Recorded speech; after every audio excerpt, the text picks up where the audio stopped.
First of all, again, a special shout out, Joel, for putting these shiurim together. And Hashkama shiur can meet with great Hashkama before Shabbos. And it's given us the opportunity of getting to meet personalities we may not have the opportunity of meeting and learning from.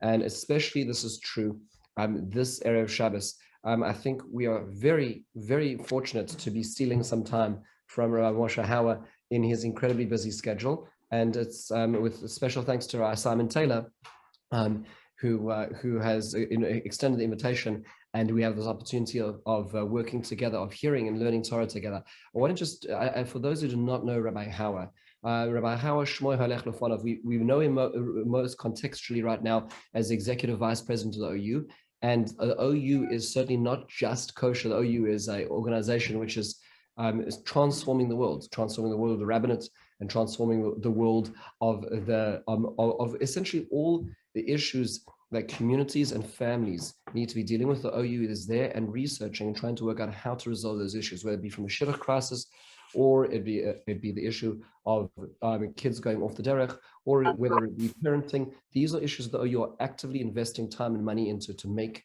this a priority. But that's really just only the hat that Rabbi Hauer is wearing recently. Rabbi Hauer, to me, and to so many rabbanim around the country, is a role model of what a rav means.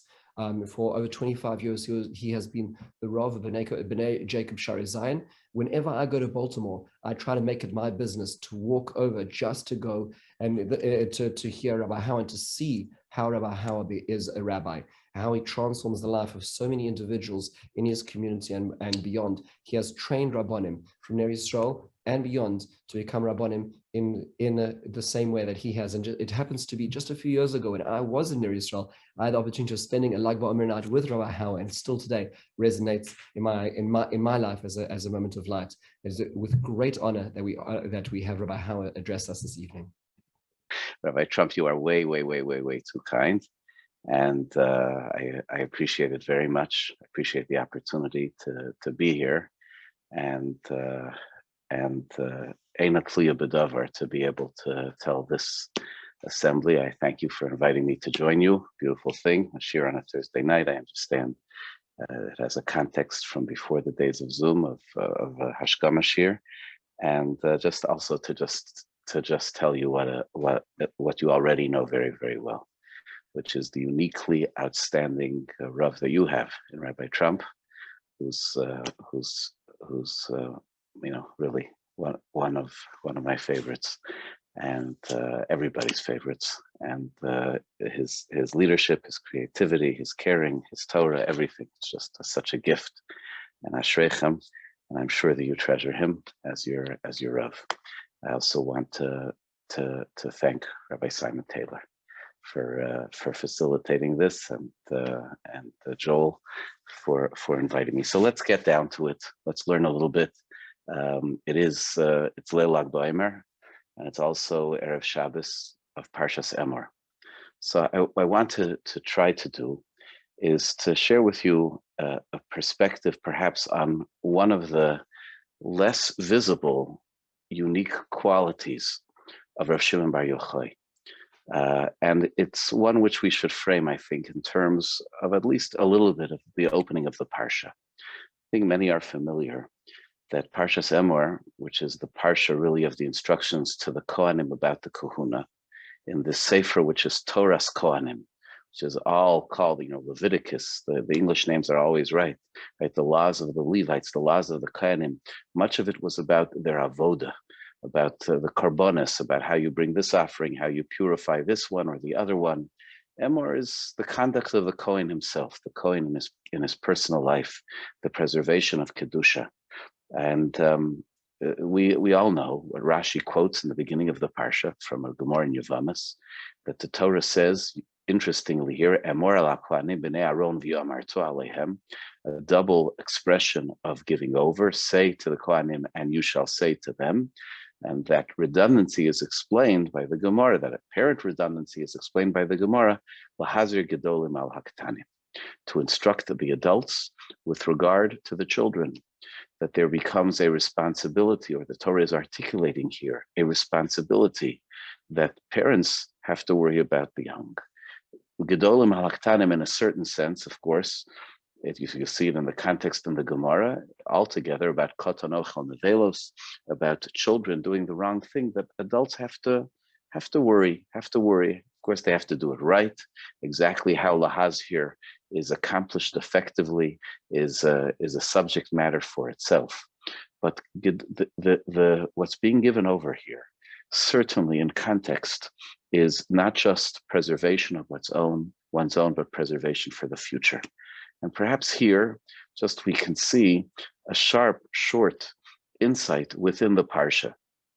You know that the instruction is lenefesh lo yitama ba'amav, that a kohen is not allowed to become tameh to a relative. He can't, to a soul, excuse me. He can't go to a funeral. He can't come in contact with a mace, with a corpse.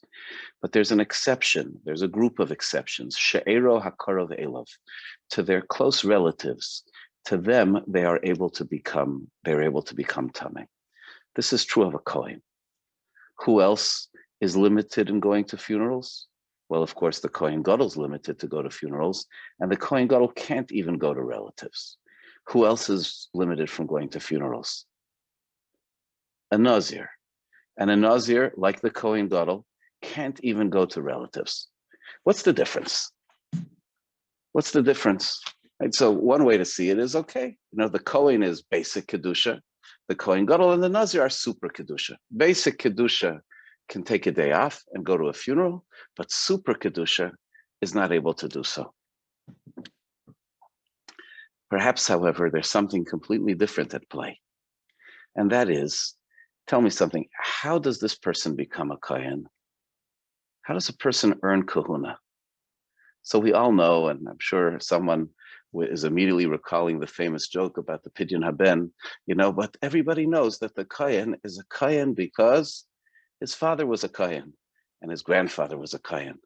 Kohen, the Keser Kahuna, the crown of Kahuna, the crown of what we call the crown of the priesthood, is La'areinu Levanov. It is something which is inherited. If you have something which confers upon you a status, but it's only because of your relatives. It's only because of your family connection. Is it fathomable that you would ignore that family connection? That gift which was given to you because of your family connection should supersede the responsibility. Remember from our parsha, we not only learn a heter, an allowance for a kohen to go to a karov's relative. We learn from here essentially the mandate, the responsibility to worry about relatives who have passed away, and otherwise. The kohen's claim on his kedusha is because of his familial connection, so you can't ignore that connection. A kohen gadol, while it is true, you can't be a kohen gadol if you're not a kohen first. And it is also true that a kohen gadol who has a son who's worthy, so there's a first dibs that he has to be the kuna gedola. But kuna gedola is not simply inherited. It's a meritocracy. Kohen gadol, kuna gedola, you have to deserve it. It's an earned piece. That's why, we suggested once, that's why a regular kohen, he brings a special offering on the day that he becomes a kohen, the day he enters the avoda, and that's it for life. A kohen gadol, every single day he has to do it because he never rests. He has to always be, in a sense, re-inducted. It's always, in a sense, like the first day. A nazir has made his own decision to bring himself into the realm of kedusha. When your kedusha is your own, so then perhaps it supersedes even becoming tameh to relatives. But when your kedusha comes from the context of family, it does not coexist with ignoring responsibility or connection to family. Of course, the regular kohen has to go to a funeral. Emor v'yamarta. That's perhaps a thought for starters on the parsha, but it goes further. And let's look at it a little bit further into this aspect of the life of Rabbi Shimon Bar Yochai. I'm sorry, I'm not so good with the screen sharing. Maybe someone could do this, but picture in your mind. I'm sure many of you have been there, seen pictures. such sad. Bez Hashem, it should be a place of simcha, of joy, always. The place of where the Hilula of Rav Shimon Bar Yochai. If you'll look at it, you'll notice in the pictures on the entrance. There's an archway on the entrance, and there are words written across the archway. The words are Kilosi Shachach Mi Pizaro, for it will not be forgotten from the mouth of his offspring. It's a chelik, it's a portion of a pasuk in the Torah. The Shira Hazos, the song of the Torah, will testify before them because it will not be forgotten Mi Pizaro. Why is that pasuk or that portion of the pasuk placed at the entrance of the Ma'ara of Rav Shimon Bar Yochai? So the source for it really starts in a Gemara in Maseches Shabbos, and Daf Kuf Lamed Ches Amud Beis, where the Gemara says that when the Chachamim, when Rabboseinu, really the members of the Sanhedrin, entered Kerem B'Yavne, right? They went to Kerem B'Yavne. When they entered KBY, which was the place, one of the places of the Golus of the Sanhedrin, where the Sanhedrin went after the Churban Habayis. When they entered Kerem B'Yavne, so they made a dire prediction, and they said, "Asida Torah shetishtachach miYisrael." The Torah is destined in the future to be forgotten from the Jewish people. Terribly dire prediction. And they quoted a pasuk in the Navi Amos, a famous pasuk, a famous verse. Songs have been made from it. Hine yamim boim me'um Hashem Elokim, hishlachti rav ba'aretz, lo rav lo lechem lo tzom al hamayim ki lishmo es divrei Hashem. There are days which are coming, and there will be famine in the land, not for bread, not thirst for water, but for the word of Hashem, which he interpreted that meant that there will be a dearth, an absence. There won't be, it'll be forgotten. Rahman al-Itzlan, heaven forbid, from the Jewish people. That was what they said. And he goes on to bring another pasuk that supports the same idea, and more is said. However, when we get to the bottom of the page, Tanya Rav Shimon ben Yochai Omer, Rav Shimon ben Yochai said, Chas v'shalom shetishtachach Torah miYisrael. Heaven forbid that the Torah will be forgotten from the Jewish people. Shnei Amar, and he quotes this pasuk in Parshas Vayelech, Kilo sishachach mipi zaro. Thank you very much. Kilo sishachach mipi zaro, because it will not be forgotten from the mouths of his offspring. That pasuk, which you see now on the screen, if you're looking, where you see it will not be forgotten, and you'll notice that it's not just that the pasuk is quoted, but the last letters of the Sofei Tevos, of the 5 words of that pasuk, are put in blue and larger because they spell Yochai. They spell Yochai. Kilo sishachach mipi zaro. The phrase above, Irva Kadish min Shemai Anachis, is not a biblical phrase, right? But this describes the great gift, so to speak, min Hashamayim, of Rav Shimon Bar Yochai. Kilo sishachach mipi zaro. That's the verse which becomes, so to speak, the trademark of Rav Shimon Bar Yochai. It will not be forgotten from the mouths of his children. Actually, the credit, in a certain sense, the association is with his father.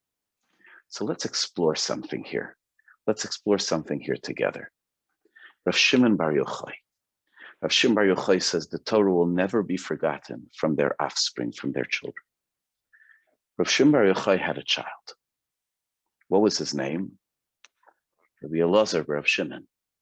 Why do we know so much that Rav Shimon Bar Yochai had a child? Why do we know about Rav Shimon Bar Yochai's child? Well, the famous story of Rav Shimon Bar Yochai, the famous Lag Baimer story of Rav Shimon Bar Yochai, where Rav Shimon Bar Yochai was being hunted by the Romans because of some negative statements which he had made about the Roman government and their motives in providing the superior infrastructure which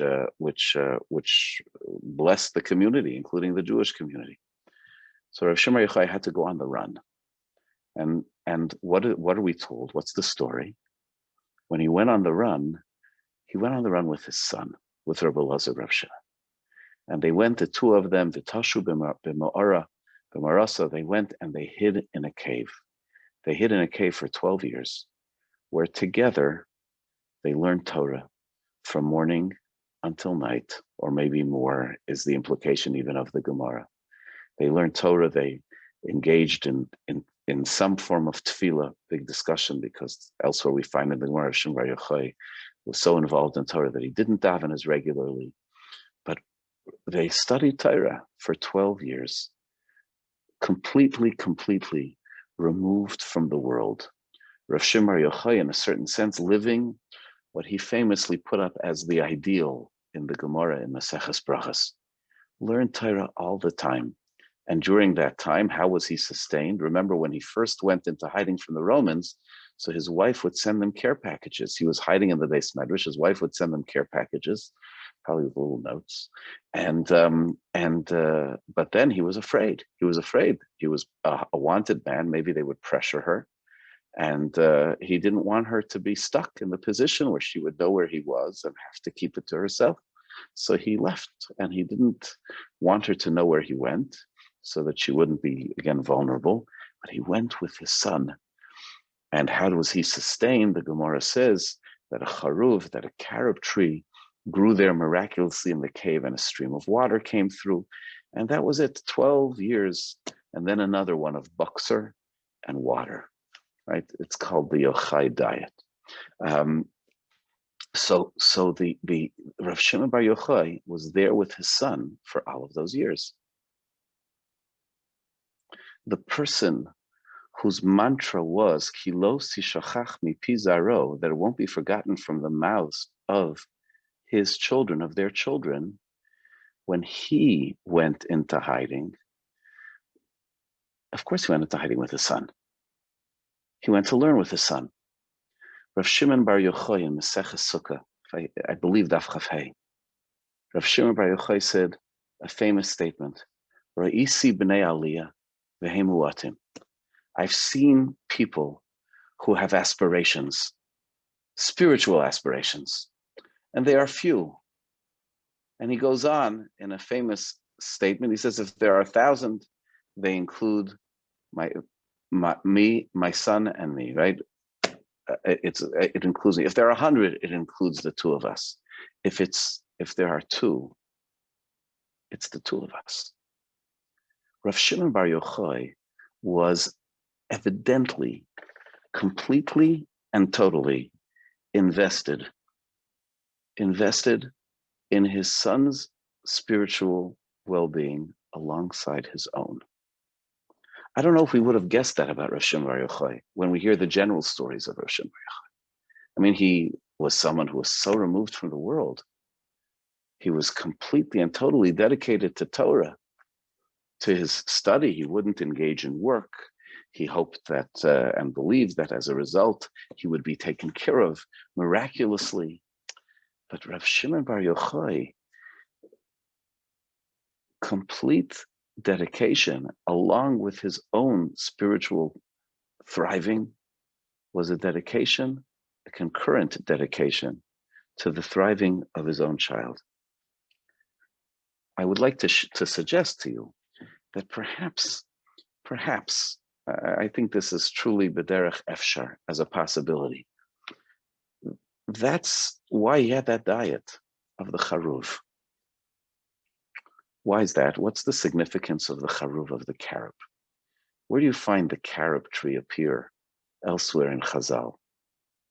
So there's one Chazal which you'd have to use more imagination than I'm going to offer tonight to plug into this Gemara, and that's a famous thing where it said that Kol ha'olam nizon b'shvil chanina b'ni, v'chanina b'ni dailo b'kav charuvim erev Shabbos l'erev Shabbos. The whole world would be sustained by chanina, for in the merit of Rav Chanina ben Dosa. So people are eating, steaks and chicken salad and all good, every good thing because of my son Chanina in his zechus. But he gets by with nothing, with a little bit of buxer from Erev Shabbos to Erev Shabbos. That's what he gets by with. But there's another more elaborate story about a carob, and it's the story of Choni HaMa'agil. Remember that story which is told in the Gemara in Tanis? I'll remind you of the story. The Gemara says that Choni HaMa'agil was walking and he was thinking about what we say every Shabbos, V'shuv Hashem ashiva Sion hayinu kecholmin. When Hashem will return the exiles, the prisoners of Zion, we were as dreamers. And he knew that the Golus, the Shivas Zion, which was spoken about there, was from Golus Bavel, which was 70 years. So he said, is there anybody who would be dreaming for 70 years? Is there anybody who would be dreaming for 70 years? So that was part of his question. The Gemara tells the story that he was walking by someone, and that person was planting a charuv. He was planting a carob tree. And Choni HaMa'agel asked him a question. And the question was, why are you doing this? You know how long it takes for a carob tree to bear fruit? 70 years. How long does it take for a carob tree to bear fruit? 70 years. He says, you're never going to benefit from it. You're never going to have anything from it. Why are you planting it? And the man said that I came to a world where there were charuvim. I came to a world where there were carob trees. That person, he said, Ahu Gavra, he found a world with carob trees. So somebody planted them for me, even though they weren't going to be able to eat from it. So I'm going to do the same. And I'm going to plant it for a next generation, even though I myself won't be able to benefit from it. The Gemara tells that story. It's interlaid. So meanwhile, Choni HaMa'agel falls asleep, for 70 years, and he wakes up. He's made to wake up 70 years later, and he gets up, and doesn't realize, of course, that he's taken such a long nap. Right? It happens to many of us. And he goes walking down the street, and he sees a fully blossomed carob tree. And he sees somebody under the carob tree who looks exactly like the fellow who was gardening when Choni HaMa'agel was last awake. And he said, wow, are you so-and-so who I saw planting the carob tree? He says, no. That's my grandfather. I'm his grandson. And Choni HaMa'agel is taken aback. He realizes that, wow, a gap. He slept till the carob tree grew. He slept 70 years. Choni HaMa'agel goes to the Beis HaMedrash. He hears a conversation. His own name is mentioned. Wow, it's as clear today as in the days of Choni HaMa'agel. And Choni HaMa'agel, who's like sitting there in the back, doesn't recognize. He clears his throat. He says, "Oh, you're saying Choni HaMa'agel? That's me. I'm Choni HaMa'agel." They didn't know him. They laughed him. He went to his house. Right? He thought he was seeing his children. He was seeing his grandchildren. They didn't recognize him. They didn't know him. And Choni HaMa'agel said the famous tragic words, "Al chavrusa, al misusa." Right? If you don't have connection, so then I'm living in a strange world, a world which doesn't recognize me, which doesn't know me. And he prayed that his life should end. That's making a long story short. That's the story of a charuv.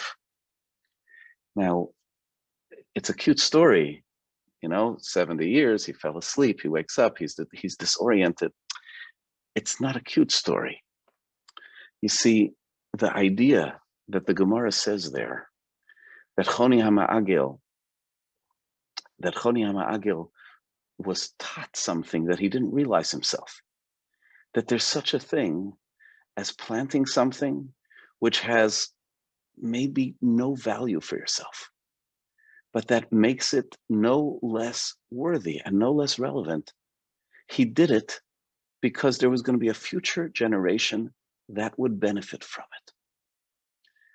And it seems from this Gemara, Choni HaMa'agel was a great Talmid Chacham, an incredible tzaddik, right, whose tefillos were answered.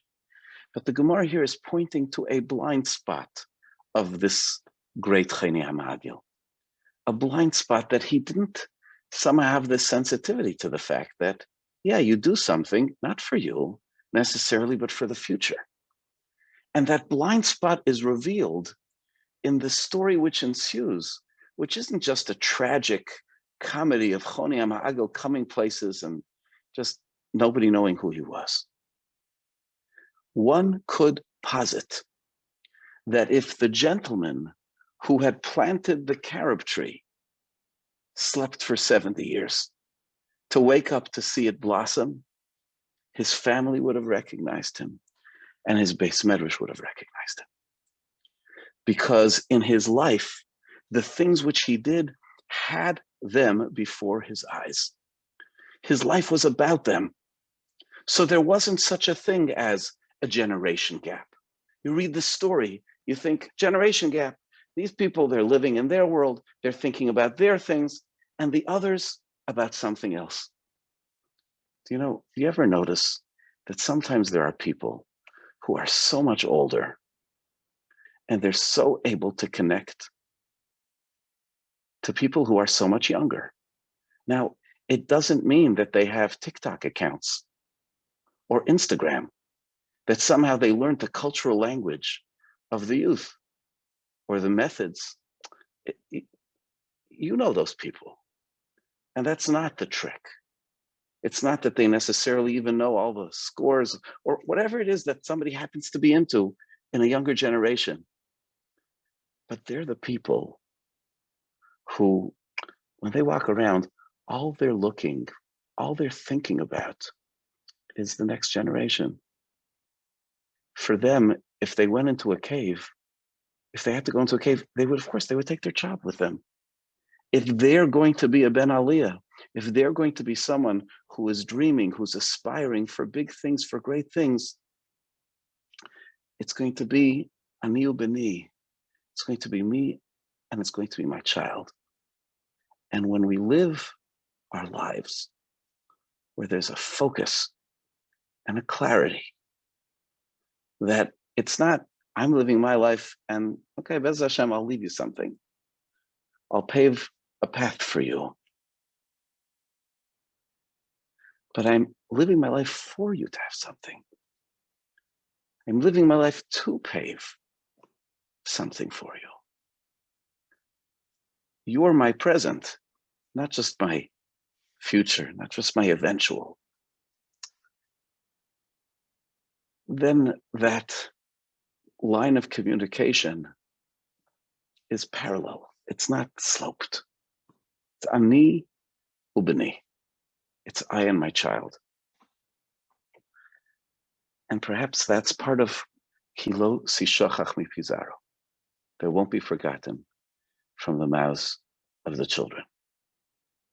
How is it? How do we have that assurance of Kilo Sishachach Mi Pizarro?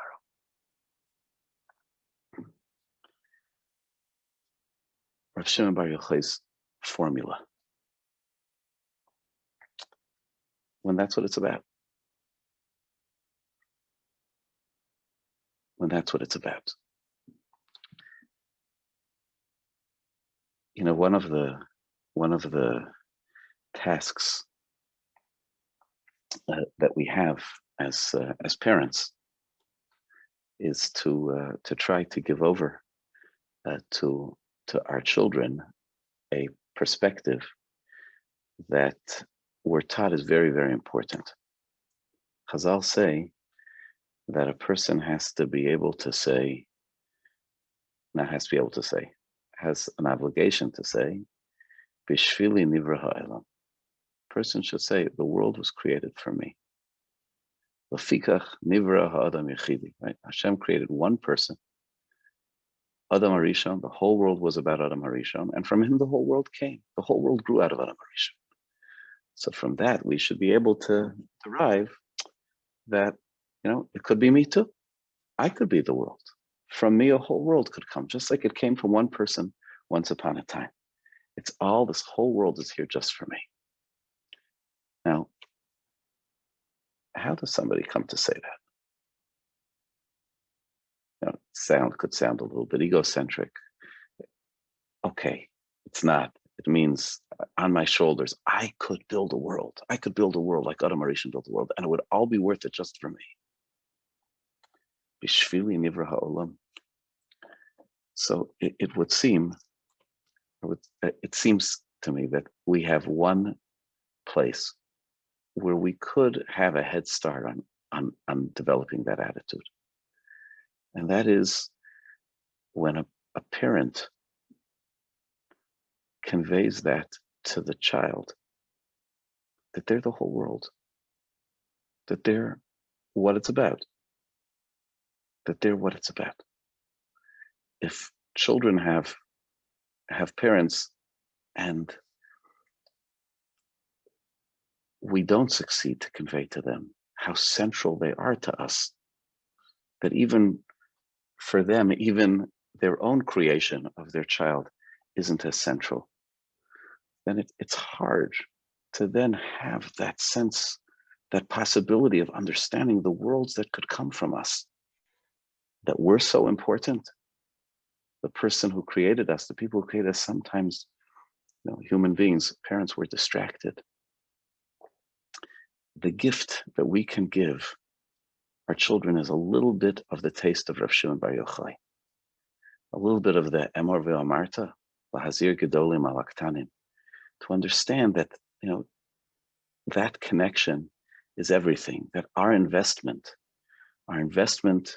in you, our investment in our child is our own ruach, it's our own spirit. That's Rav Shimon Bar Yochai's formula of kilo sishachach mipizara. Kilo sishachach mipizara. The centrality of the dedication of ourselves to our future,